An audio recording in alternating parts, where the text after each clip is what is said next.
Kia ora, haramai, greetings and welcome. I am Guru and talk about starting the new year off with a bang. By the time you read this, Undead Labs will have released an update into the PTR that drastically changes the mechanics and behavior of infestations and sieges. In this video, I will quickly explain what they have done, why they have done it, and how this might change things for you, the player. I also take a look at future developments Undead Labs have mentioned and how these may turn up in the game. So, let's get into it. Undead Labs have significantly reworked the behaviours of infestations and made numerous UI improvements to better communicate these with the player. The headline changes are: infestations spawn through infestation hordes, which are now visible on the map. Infestations will try to spread towards your base. Infestation hordes can infest your outpost, removing any benefit that outpost was providing until it is cleared.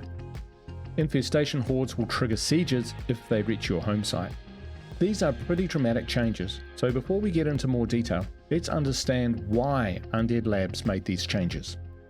The problem with infestations and sieges, as Undead Labs defined it, was that they were timer-based random events that sat apart from the rest of the game's survival mechanics. There wasn't much information communicated to the player on how these were happening, or much that the player could do in order to mitigate them. With these changes, infestations and sieges become part of that web of survival systems, and allow players to take actions and form strategies in order to mitigate them. I think this will go a long way to redefining infestations and sieges from being annoying extracurricular activities into core systems of the game. The devil is always in the detail though, so let's see how these changes show up. One way is Undead Labs have improved the UI to better show how infestations work in the game.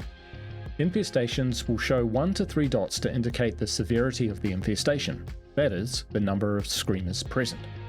There is also a timer that indicates when the infestation will grow or spawn an infestation horde. These hordes are distinguished from regular hordes and also have an indicator pointing towards the direction of that horde's target. You will also be able to see any outposts that have become infested. This clearly shows to the player the existing threat of the infestation situation and points to where the player can take action to influence the outcomes. Players can intercept hordes, for example, before they infest. So let's look at the new infestation behavior in detail. How it works is that the very first infestation horde will be spawned from a plague heart. From there, the horde will infest a building, where it will operate on a timer, where it will grow and or spawn more infestation hordes to spread across the map.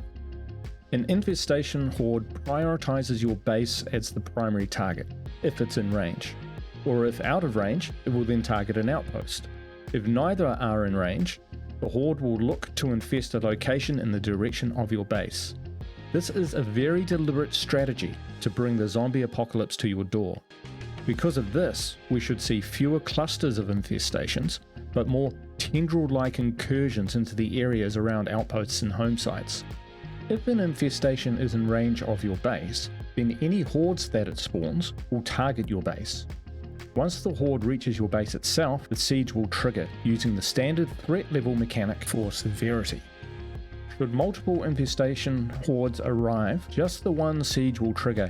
However, you may still need to deal with the additional hordes which are arriving. Undead Labs did not mention any cooldown timer on sieges, but in real terms, the threat this provides depends on your community's capacity to deal with the incoming hordes or sieges. You will need to either manage the infestations themselves, their hordes, or sieges in order to survive. If one of your outposts gets infested, you will lose all benefits of that outpost, but you can reclaim your outpost with all the benefits by clearing the infestation. The infestation cap remains at 25, but remember, they will always be reaching out towards your base. So depending on their location, even a relatively small number could create problems for some communities. Undead Labs have also said they will be looking at future developments. In terms of difficulty, they will possibly be making further tweaks, such as to the number of infestations and their severity based on game difficulty or even on the threat level of your community. They also mentioned that sieges may trigger when a horde reaches the safe zone of the base rather than the walls of the base itself. But for me, the most exciting future development mentioned was that Undead Labs are actively talking about outpost mines as was in the original State of Decay 1 game, or some other type of outpost defense. In fact, the excitement of which the Associate Product Director Eric Anderson spoke of State of Decay 1 features fills me with hope that we may see future drop of State of Decay 1 community management and themes in the future, but that's talk and maybe a video for another day. This testing phase is a slow burner, with a live release not expected in the next update but beyond that, so it could be some months before this is in the hands of Xbox players. For me, I'm excited about this functionality and look forward to testing it out, as it really fits my personal playstyle and vision for the game. But what is your guys' views? Will this make the game better? And what have they missed? Let me know in the comments, guys, and wherever you are, go in peace, ka kite, and bye for now.